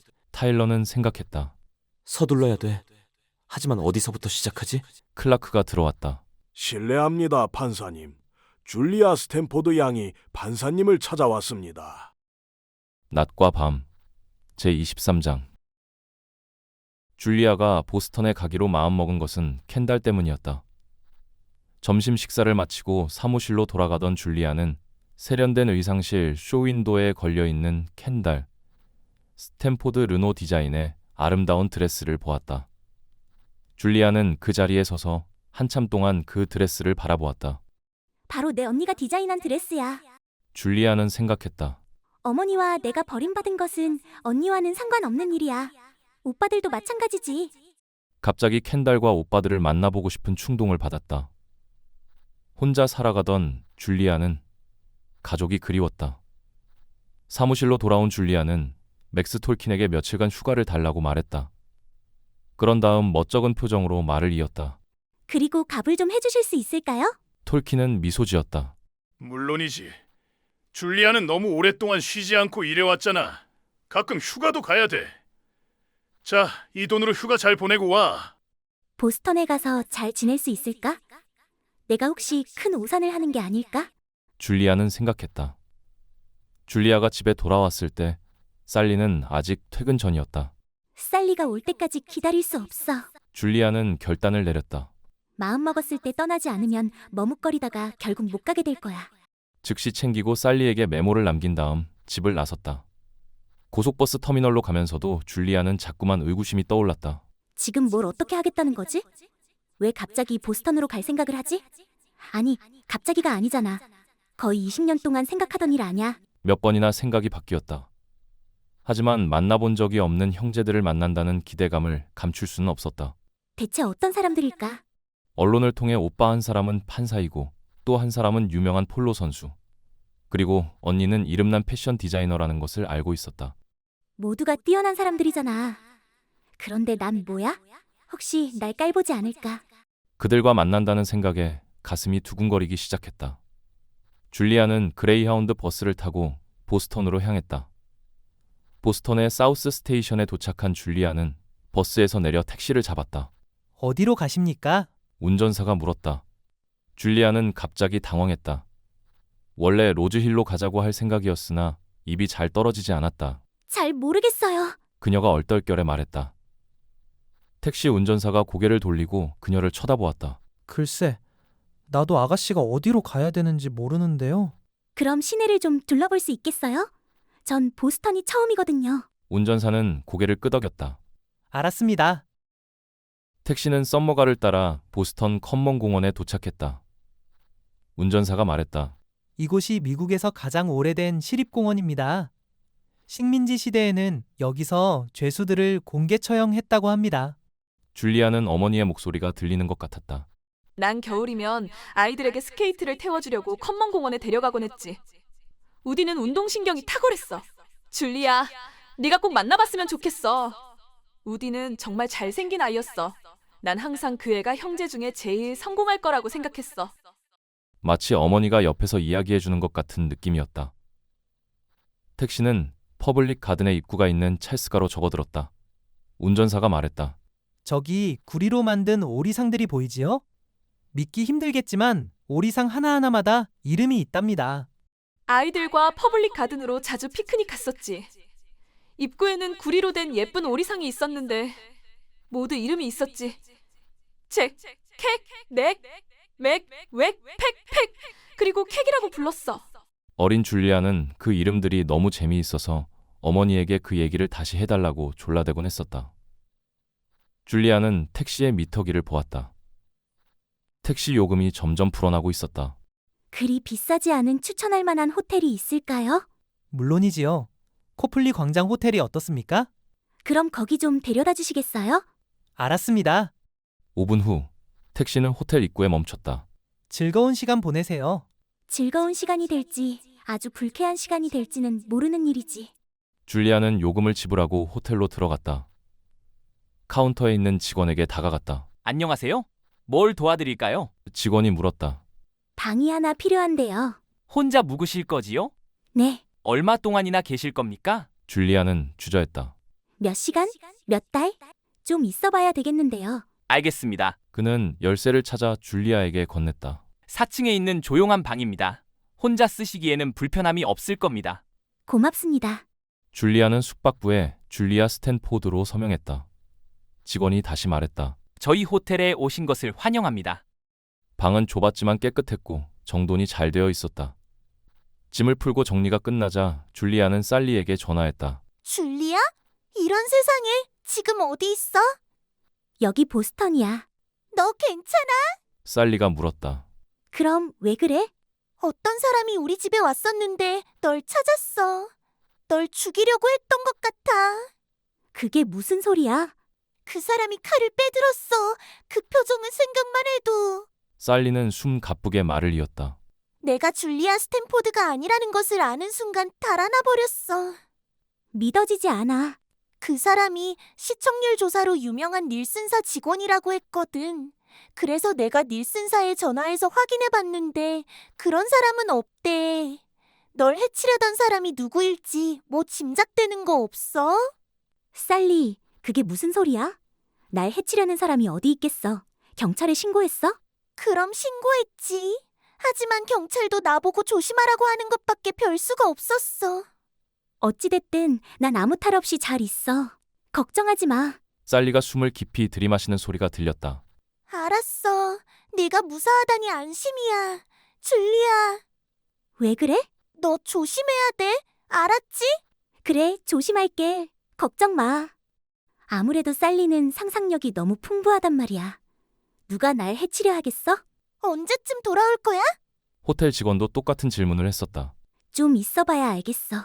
보스턴에는 가족들 만나러 간 거지? 맞아. 잘 됐으면 좋겠어. 살리, 고마워. 수시로 연락해. 그래, 그럴게. 줄리아는 수화기를 내려놓았다. 그 자리에 서서 앞으로 어떻게 할까 생각해 보았다. 내가 제정신이라면 바로 캔사스행 버스를 타야 되는 거 아닐까? 이렇게 머뭇거릴 걸 무엇 때문에 왔지? 보스턴에 관광하러 온 건 아니잖아. 가족들을 만나보려고 왔잖아. 바로 연락하고 만나볼까? 안 돼, 아냐, 만나야 돼. 침대에 걸터앉은 줄리아는 마음을 정할 수 없었다. 그들이 날 받아들이지 않으면 어떡하지? 그렇게 부정적으로 생각하면 안 돼. 그들은 틀림없이 반가워할 거야. 나도 그들을 만나면 반가울 거야. 줄리아는 몇 번이나 수화기를 들었다 놓았다. 먼저 전화하고 찾아가는 게 순서지. 아냐, 날 만나지 않겠다고 하면 어쩌지? 옷장으로 가서 제일 좋은 옷을 꺼냈다. 내친 김에 하지 않으면 영원히 할 수 없을 거야. 줄리아는 결단을 내렸다. 30분 후 그녀는 택시를 타고 가족들을 만나러 로즈힐로 향했다. 낮과 밤 제24장. 타일러는 눈을 크게 뜨고 클라크를 쳐다보다가 한참 만에야 입을 열었다. 줄리아 스탠포드가 찾아왔다고? 그렇습니다. 클라크는 고개를 갸우뚱하고는 말을 이었다. 그런데 지난번에 오셨던 줄리아 스탠포드 양이 아닙니다. 타일러는 억지로 미소 지었다. 물론 아니겠지. 가짜가 틀림없어. 가짜라고요? 그래. 틀림없이 가짜야. 아버지의 사망 소식이 알려지니까 온갖 사기꾼들이 한몫 잡으려고 설쳐대기 시작한 거요. 정말 말도 안 됩니다. 경찰에 연락할까요? 그럴 필요는 없어. 타일러는 재빨리 대답했다. 지금 경찰을 개입시키면 일을 더 그르치게 될 게 분명했다. 내가 알아서 처리하겠어. 들어오라고 해요. 알았습니다. 타일러는 즉시 대응할 수단이 필요했다. 진짜 줄리아 스탠포드가 드디어 나타난 것이었다. 다행스럽게도 다른 형제들은 모두 외출하고 집에 없었다. 그들이 돌아오기 전에 줄리아를 쫓아버려야만 했다. 타일러는 서재로 들어갔다. 줄리아는 서재 한복판에 서서 벽에 걸린 해리 스탠포드의 초상화를 쳐다보고 있었다. 타일러는 잠시 그 자리에 멈춰 줄리아를 쳐다보았다. 정말 아름답고 매력적인 여자였다. 줄리아가 저렇게 아름다운 여자일 줄이야. 줄리아가 돌아서면서 타일러를 보았다. 안녕하세요. 안녕하세요. 타일러 스탠포드 씨 맞지요? 맞습니다. 누구시지요? 미소 짓던 줄리아의 안색이 달라졌다. 벌써 말씀드린 줄 알았는데 저는 줄리아 스탠포드입니다. 그래요? 실례입니다만 진짜 줄리아 스탠포드라는 증거가 있습니까? 증거요? 글쎄, 그야 특별한 증거는 없어요. 난 그저... 타일러는 그녀에게 다가서면서 물었다. 어떻게 이곳에 오게 됐지요? 난 이제 내 가족들을 만나야 한다고 생각했어요. 28년 만에야 그럴 생각이 났단 말이요? 그랬어요. 그녀의 용모와 말하는 태도에서 타일러는 그녀가 틀림없이 줄리아 스탠포드라는 느낌을 받았다. 그녀는 진짜 줄리아였기 때문에 타일러에게는 극히 위험한 인물이었다. 빨리 처치하지 않으면 문제가 심각해질 게 틀림없었다. 타일러는 억지로 미소 지었다. 당신이 이렇게 갑자기 나타난 게 나에게 얼마나 충격인지 이해할 수 있을 거요. 난데없이 을붓동생이라는 사람이 나타나. 이해해요. 미안합니다. 먼저 전화라도 디고 찾아오는 건데. 타일러가 지나가는 말처럼 물었다. 보스턴에는 혼자 왔소? 네. 그는 재빨리 다음 수를 계획했다. 여기 온 것을 아는 사람이 있소? 없어요. 캔사스에 있는 내 룸메이트 살리 말고는. 지금 어디에 묵고 있소? 코플리 광장 호텔이에요. 참 깨끗한 호텔이지. 객실 번호는? 419호예요. 좋아요. 호텔로 돌아가서 우리가 연락할 때까지 좀 기다려줘요. 우디와 켄달이 돌아오면 이 소식을 알리고 마음을 진정시킬 시간을 줘야 하니까. 그들도 나처럼 충격을 받지 않겠소? 정말 미안해요. 먼저 전화라도. 괜찮소. 걱정 말아요. 이제 우리가 만났으니 앞으로 서로 가까워질 거요. 고마워요. 천만에. 타일러는 그녀의 이름을 입 밖에 내기가 힘들었다. 줄리아, 호텔로 돌아갈 택시를 부르겠소. 5분 후 그녀는 로즈힐을 떠났다. 할 베이커가 보스턴 중심가의 호텔 방으로 돌아갔을 때 전화벨이 울렸다. 그는 수화기를 들었다. 여보세요? 할? 판사님, 죄송합니다. 아직도 못 찾았어요. 하루 종일 돌아다니며 호텔마다 뒤지고 공항에도. 이 멍청한 사람아. 벌써 나타났단 말이야. 네?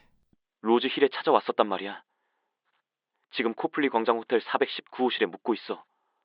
오늘 밤에 당장 처치해야 돼. 더 이상 실수하면 안 돼. 알아듣겠어? 캔사스시에서 그렇게 된 것은 내 잘못이. 알아들었어? 알겠습니다. 그럼 해치우라고. 타일러는 수화기를 팽개쳤다. 그는 클라크를 찾아 아래층으로 내려갔다. 클라크, 아까 내 의붓동생이라고 하면서 찾아왔던 젊은 여자 말이야. 네, 판사님. 그 여자 얘기는 다른 사람들에게 안 하는 게 좋겠어. 그런 얘기 들으면 공연히 충격만 받게 될 테니 말이오. 잘 알겠습니다, 판사님. 저도 그렇게 생각합니다. 줄리아는 저녁 식사를 하려고 리츠 칼튼 호텔로 갔다. 어머니의 말대로 정말 아름다운 호텔이었다. 일요일이면 아이들을 데리고 아침 겸 점심 식사를 하러 그 호텔로 갔었지. 줄리아는 호텔 레스토랑에 앉아 어머니가 어린 타일러와 우디 그리고 켄달을 데리고 있는 모습을 그려보았다. 나도 그들과 함께 자랐으면 얼마나 좋았을까? 하지만 이제라도 모두 만나게 되어서 다행이야. 그녀는 자신이 의붓 형제들을 찾아온 것을 어머니가 어떻게 생각할지 궁금했다. 타일러를 처음 만났을 때 그의 냉랭한 태도에 약간 충격을 받았었다. 하지만 그건 당연하잖아. 생년부지의 사람이 나타나서 내가 당신의 누이 동생이요 했을 때 충격을 받지 않을 사람이 있겠어? 하지만 곧 오해가 다 풀릴 거야. 줄리아는 생각했다. 식사가 다 끝나고 계산서를 받았을 때 줄리아는 속으로 놀랐다. 이렇게 돈을 쓰다가는 큰일 나겠어. 최소한 캔사스로 돌아갈 여비는 남겨둬야 되잖아. 코플리 광장 부근을 지나갈 때 보스턴 야경을 관광하는 버스가 막 떠나려는 것이 눈에 띄었다. 순간 그 버스를 타고 싶은 충동을 느꼈다. 어머니가 살던 보스턴을 볼 수 있는 데까지 보고 싶었다. 할 베이컨은 코플리 광장 호텔 로비에 들어섰다. 그는 조금도 머뭇거리지 않고 태연하게 계단을 통해 4층으로 올라갔다. 이번에는 실수해서는 안 될 상황이었다. 419호실은 복도 한가운데 있었다. 베이컨은 복도를 조심스럽게 살피고 아무도 없는 것을 확인한 다음 방문을 두드렸다. 아무 반응이 없었다. 그는 다시 한번 문을 두드렸다. 스탠포드 양. 그래도 반응이 없었다. 그는 주머니에서 작은 송곳을 꺼냈다.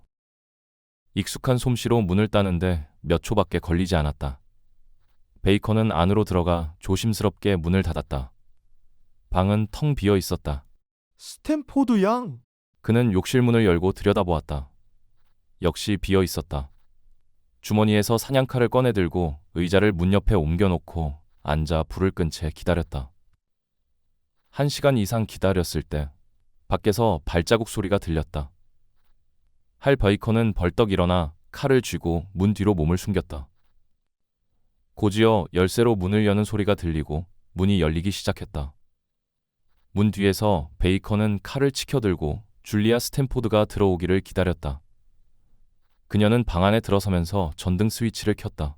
정 그러시다면 들어오세요. 기자들 한 무리가 그녀를 따라 방으로 들어왔다. 낮과 밤 제25장 코플리 광장 호텔의 야간 당직 지배인인 고든 웰만은 자신도 모르게 줄리아의 생명을 구했다. 그는 저녁 6시에 근무를 시작하면서 우선 호텔 투숙객 명단을 점검했다. 줄리아 스탠포드라는 이름을 보고 그는 깜짝 놀라지 않을 수 없었다. 해리 스탠포드가 사고로 사망한 다음 보스턴의 신문에서는 스탠포드 가족에 대한 기사가 그칠 날이 없었다.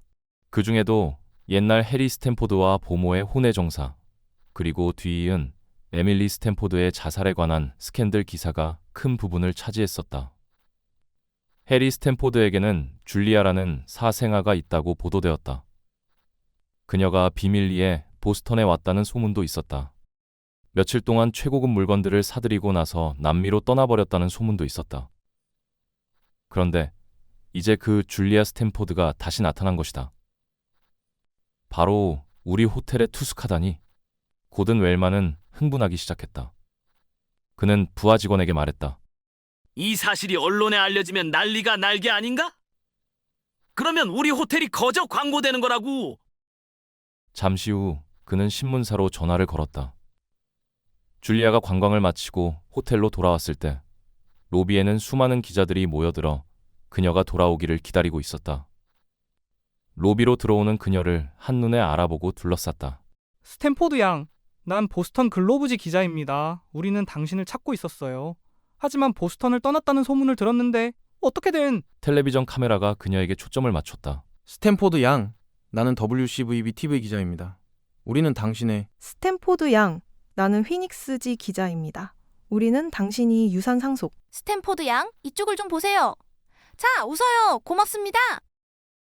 플래시가 터졌다. 줄리아는 어리둥절한 표정으로 서 있었다.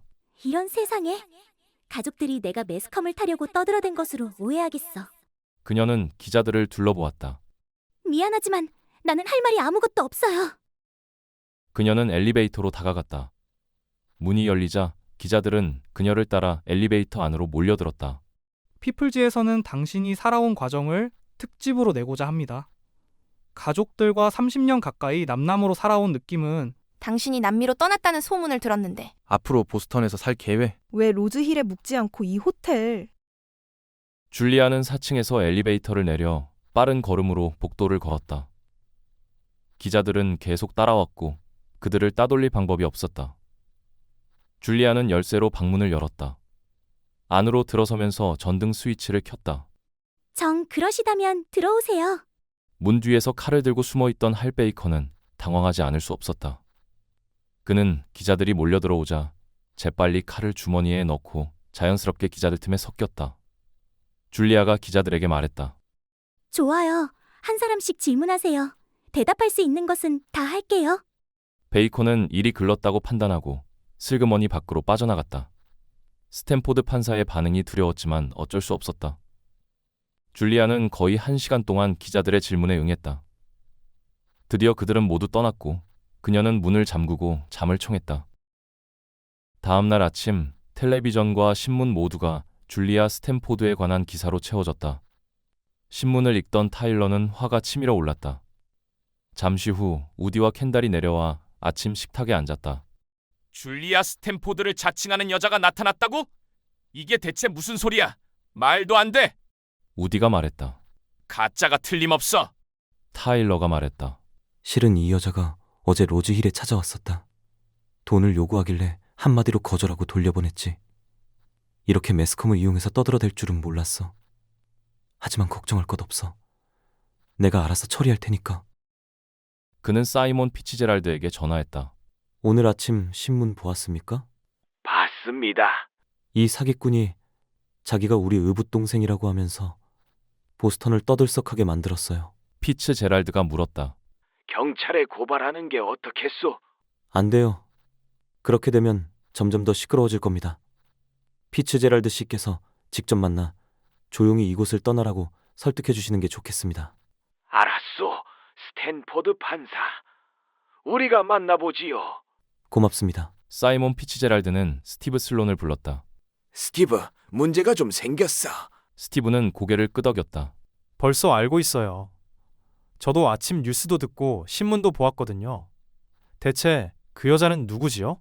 그야, 막대한 해리 스탠포드 유산을 한몫 차지할 수 있다고 착각하는 사람이겠지. 스탠포드 판사는 우리에게 그녀를 만나 조용히 이곳을 떠나도록 설득해달라고 하더군. 그 일을 자네가 좀 맡아주겠나? 기꺼이 맡겠습니다. 스티브가 말했다. 1시간 후 스티브는 줄리아의 호텔 방문을 두드렸다. 문을 연 줄리아는 낯선 남자가 서 있는 것을 보고 말했다. 미안합니다만 난 이제 더 이상 기자들과 만날 수 없어요. 나는 기자가 아닙니다. 좀 들어가서 얘기해도 될까요? 누구신데요? 내 이름은 스티브 슬론입니다. 나는 해리 스탠포드 개인 변호사 업무를 관장하는 법무법인의 변호사입니다. 아, 그러세요? 그렇다면 들어오세요. 스티브는 안으로 들어갔다. 기자들에게 당신이 줄리아 스탠포드라고 말했습니까? 저는 기자들이 몰려오리라곤 전혀 생각하지 못했었어요. 갑자기 몰려들어 질문을 퍼붓는 바람에 그만.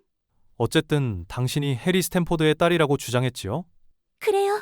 해리 스탠포드가 내 아버지예요. 스티브는 비아냥거리는 투로 물었다. 물론 증거가 있겠지요? 아니요. 줄리아는 천천히 말했다. 물적 증거는 없어요. 어떻게 그럴 수가 있습니까? 스티브가 다그쳤다. 어떤 형태로든 증거가 있을 것 아닙니까? 그는 거짓 증거를 대기만 하면 그녀의 정체를 폭로할 수 있다는 생각이었다. 증거는 아무것도 없어요. 줄리아가 대답했다. 그녀를 쳐다보는 스티브의 표정이 달라지기 시작했다. 자신이 기대했던 가짜 줄리아와는 딴판이라는 느낌이 들었다. 그녀의 말 한마디 한마디가 꾸밈없이 솔직하게 들렸다. 지적 수준이 높은 사람이야. 이런 사람이 어떻게 증거도 없이 해리 스탠포드의 딸이라고 주장하고 나섰지? 그렇다면 유감스럽지만 스티브가 말했다. 빨리 보스턴을 떠나달라는 스탠포드 판사의 말씀입니다. 줄리아가 눈을 크게 떴다. 뭐라고요? 빨리 보스턴을 떠나달라는 말입니다. 그게 무슨 소리예요? 난 아직 가족들도 다 만나보지 못했어요. 그래, 계속 버티겠단 말이지. 스티브는 생각했다. 이봐요. 당신이 누군지, 뭐 때문에 줄리아를 사칭하는지 모르겠지만 계속 이러다가는 처벌을 받을 수도 있어요. 다른 사람을 사칭하는 것은 형법을 위반하는 거요. 당장 보스턴을 떠나 더 이상 스탠포드 가족을 귀찮게 하지 않는다면 지금까지의 일은 없었던 것으로 하겠소. 하지만 계속 고집부리면 경찰에 고발할 수밖에 없소. 그의 말에 줄리아는 충격을 받았다. 경찰에 고발한다고요? 난 도무지 왜 그런... 어떻게 할지 결정하시오. 가족들이 날 만나고 싶은 생각이 없다고 했나요? 줄리아는 망연자실한 표정이었다. 아주 좋게 표현해서 만나지 않겠다고 했소. 그녀는 숨을 깊이 들이마셨다. 좋아요. 그들 생각이 그렇다면 난 캔사스로 돌아가겠어요. 다시는 그들에게 연락도 하지 않을 테니 염려 마세요. 캔사스라고? 사기 한번 치려고 정말 멀리서 왔군. 잘 생각했소.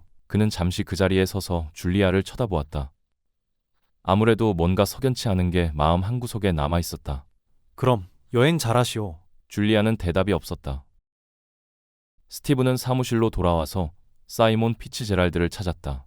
스티브, 그 여자를 만났나? 만나서 얘기했습니다. 집으로 돌아가겠다고 하더군요. 잘 됐어.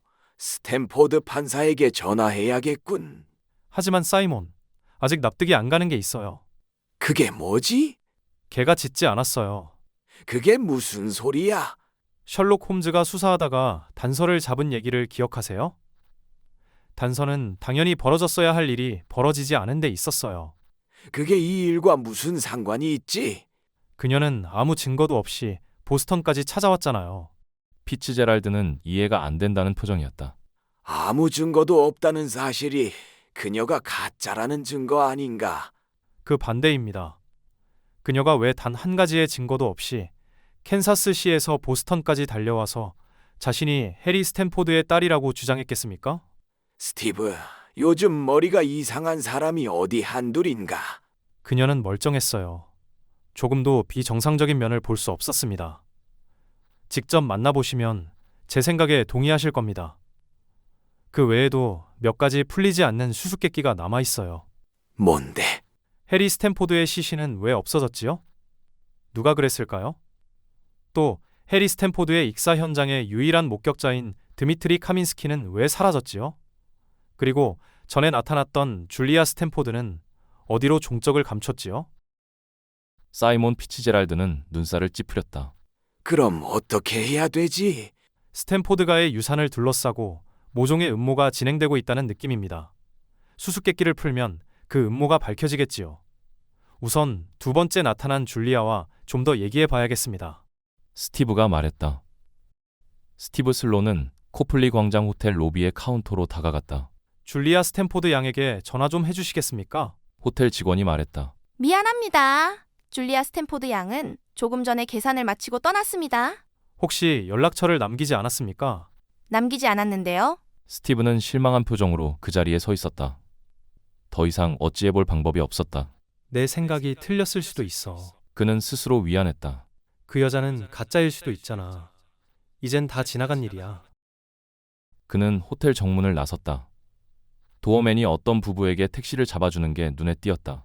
나 좀 봅시다. 도어맨이 고개를 돌렸다. 택시를 잡아드릴까요? 아니, 뭐 좀 물어봅시다. 오늘 아침에 줄리아 스탠포드 양이 나가는 걸 보았소? 그럼요. 모두들 쳐다보고 수군거렸습니다. 그녀는 이제 유명해졌거든요. 제가 택시를 잡아드렸습니다. 혹시 어디로 갔는지 기억납니까? 말은 가볍게 했지만 스티브는 초조한 심정으로 그의 대답을 기다렸다. 물론입니다. 제가 택시 운전사에게 행선지를 말해줬으니까요. 그래, 어디로 갔소? 스티브는 점점 초조해졌다. 사우스 스테이션의 고속버스 터미널로 갔습니다. 그런 부잣집 딸이 고속버스를 타는 게 아무래도 택시 좀 빨리 잡아줘요. 스티브는 인파로 붐비는 터미널 안을 헤집고 다니면서 줄리아를 찾았다. 하지만 그녀는 눈에 띄지 않았다. 벌써 떠나버렸잖아. 그는 생각했다. 버스의 출발을 알리는 구내 방송이 들려왔다. 경유 캔사스 시행버스가 곧 출발. 스티브는 정신없이 승차장으로 달려갔다. 막 버스에 오르려는 줄리아를 발견했다. 잠깐! 기다려요! 스티브가 소리쳤다. 고개를 돌린 줄리아는 놀란 표정이었다. 스티브가 헐레벌떡 뛰어왔다.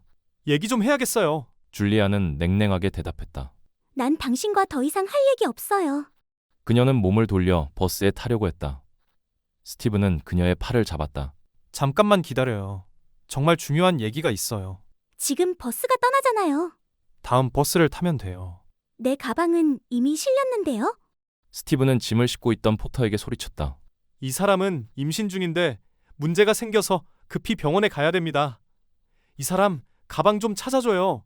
빨리요. 포터는 두 사람을 번갈아 쳐다본 다음 말했다. 알았습니다. 그는 서둘러 버스의 짐칸을 활짝 열고 물었다. 어떤 가방입니까? 줄리아가 스티브에게 물었다. 뭘 어떻게 하겠다는 거예요? 나도 모르겠어요. 스티브가 대답했다. 줄리아는 잠시 그를 쳐다본 다음 결단을 내렸다. 거기 바로 그 가방이에요. 포터가 줄리아의 가방을 드러냈다. 앰뷸런스를 부를까요? 제가 도와드릴 건 없습니까? 괜찮아요. 고맙습니다. 스티브가 가방을 들고 두 사람은 터미널을 빠져나왔다. 참, 아침 식사했어요? 난 배고프지 않아요. 줄리아가 대답했다. 그래도 뭘 좀 먹는 게 좋을 거요. 홀몸이 아니잖소? 두 사람은 비바 레스토랑에서 아침 식사를 했다. 스티브와 마주 앉은 줄리아는 아직도 그와 처음 만났을 때의 불쾌한 감정을 떨쳐버릴 수 없었다. 식사 주문이 끝나자 스티브가 물었다. 내가 이해할 수 없는 점이 있어요. 자신의 신분을 밝힐 아무런 증거도 없이 어떻게 해리 스탠포드 유산의 상속권을 주장하려 했죠? 줄리아는 고개를 가로저었다. 난 상속권을 주장하러 로즈힐에 갔던 게 아니에요. 아버지는 나에게 한 푼도 남기지 않았을 거예요. 난 그저 가족들을 만나보고 싶었어요. 그들이 나를 만나려고 하지 않을 줄은 몰랐어요. 출생 증명이나 당신의 신분을 밝힐 수 있는 다른 어떤 증거라도 없어요? 줄리아는 집에 있는 기사 스크랩을 생각했으나 고개를 저었다. 아니요, 아무것도 없어요. 좋아요. 당신이 꼭 만나야 할 사람이 있어요. 이분은 사이몬 피츠제랄드 씨입니다. 줄리아 스탠포드예요. 피츠제랄드의 얼굴에는 그녀를 의심하는 기색이 역력했다. 거기 좀 앉으시오. 줄리아는 조금이라도 못마땅하면 벌떡 일어날 자세로 의자 모서리에 걸터 앉았다. 피츠제랄드는 그녀를 찬찬히 관찰했다. 눈동자는 스탠포드가 특유의 짙은 회색이었다. 하지만 짙은 회색빛 눈동자를 가진 사람은 수백만 명은 될 것이다. 당신이 로즈마리 넬슨의 딸이라고 주장했소? 그건 주장하고 말고 할 문제가 아니에요. 나는 로즈마리 넬슨의 딸입니다. 어머니는 어디 계시오? 벌써 몇 년 전에 돌아가셨습니다. 아, 그거 참 안 됐소. 어머니에 대해서 얘기해 주겠소? 싫어요. 줄리아가 말했다. 어머니 얘기는 하기 싫어요. 그녀는 자리에서 일어섰다. 난 그냥 가겠어요. 이봐요. 우리는 지금 당신을 도우려는 거요. 스티브가 말했다. 줄리아는 스티브에게 고개를 돌렸다. 도와준다고요? 내 가족들은 나를 만나보려고도 하지 않고 당신들은 나를 경찰에 고발하겠다고 했잖아요? 그런 도움은 필요 없어요. 그녀는 몸을 돌려 걸어나가기 시작했다. 스티브가 소리쳤다. 잠깐만. 당신이 정말 줄리아 스탠포드라면 해리 스탠포드의 딸이라는 증거가 반드시 있을 거요. 그런 건 없다고 벌써 말했잖아요. 줄리아가 대답했다. 어머니와 나는 오래전에 해리 스탠포드를 잊고 살기로 했었어요. 어머니는 어떻게 생긴 분이었소? 사이몬 피츠제랄드가 물었다. 정말 아름다웠어요. 줄리아의 목소리가 부드러워졌다. 더 이상 아름답고 품위 있는. 문득 잊고 있던 것이 생각났다. 참, 어머니 사진을 갖고 있어요. 그녀는 자신의 목걸이에서 하트 모양의 금으로 만든 작은 펜던트를 빼내 피츠제랄드에게 건넸다. 펜던트를 받아든 피츠제랄드는 줄리아를 잠시 쳐다보다가 펜던트를 열었다. 펜던트 안 한쪽에는 해리 스탠포드의 사진이 있었고 다른 쪽에는 로즈마리 넬슨의 사진이 있었다. 아래쪽에는 RN에게 사랑하는 HS로부터 1967년이라고 새겨져 있었다. 사이몬 피츠제랄드는 꼼짝 않고 한참 동안 펜던트를 들여다보았다. 고개를 들고 입을 열었을 때 그의 목소리가 떨렸다. 스탠포드 양, 우리가 사과해야 되겠소. 그는 스티브에게 고개를 돌렸다. 줄리아 스탠포드 양이 틀림없어.